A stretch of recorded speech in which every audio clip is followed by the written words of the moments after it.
Palestine went from this to this, and it didn't happen overnight. Up until the early 1900s, Palestine was part of the Ottoman Empire, a religiously diverse land where Muslims, Christians, and Jews lived alongside each other. Then, things begin to change, with the start of the Zionist movement in Europe calling for the establishment of an independent Jewish state, ideally in Palestine. The first wave of European Jews start to immigrate. By the end of World War I, the Ottoman Empire collapses and Palestine is under British rule. It's 1917. Britain declares its support for a Jewish homeland in Palestine. The number of Jewish settlers grow, fueling tensions between the Arabs and the Jews. The violence between the two sides caused Britain to bow out and let the UN take over. The UN approves of a plan to split Palestine into two states: Jewish Israel, Arab Palestine. The city of Jerusalem, which is sacred to Muslims, Christians, and Jews, is now a UN-controlled international zone. Jews accept the UN partition plan and declare independence as the State of Israel, but neighboring Arab countries object to the land takeover.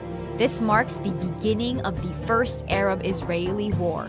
Israel is victorious and makes a grab for the land intended for the Palestinian state under the UN. The land gets divided into three parts. Jordan occupies the West Bank and East Jerusalem, Egypt occupies Gaza, and the State of Israel takes 78% of historic Palestine, including West Jerusalem. 700,000 Palestinians become refugees as a result, and the day is remembered as Al-Nakba, the catastrophe.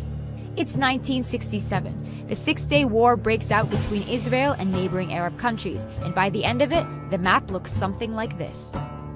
Palestine is now fully occupied by Israel. Despite the absence of a formal peace treaty, things start simmering down. Then Israelis start settling into Gaza and the West Bank, resulting in an Israeli-Palestinian struggle that gives rise to the PLO, the Palestinian Liberation Organization. Their main goal? To liberate Palestine from Israel by any means necessary. Fighting goes on for years. The PLO eventually accepts dividing the land between Palestine and Israel, but the conflict doesn't end there. More settlers make their way into Israeli-occupied Palestinian territories. The international community considers this illegal. The frustration of the Palestinians leads to an intifada. As a result, Hamas is born, a political movement determined to fight against Israeli occupation of the West Bank and the Gaza Strip. The United States, Israel, and the PLO signed the Oslo Agreement to split the West Bank into three sections. Area A, under full Palestinian control. Area B, under joint Palestinian-Israeli control. And Area C, under full Israeli control. But the solution creates a problem. Area C contains the majority of West Bank's agricultural land, water, and minerals. Palestinians have limited access to these. Further peace talks prove unsuccessful. Palestinians lose hope, resulting in the Second Intifada, and Israel begins building walls and setting checkpoints to control Palestinian movement. It's 2005. Israel withdraws from Gaza, but continues settlements in the West Bank.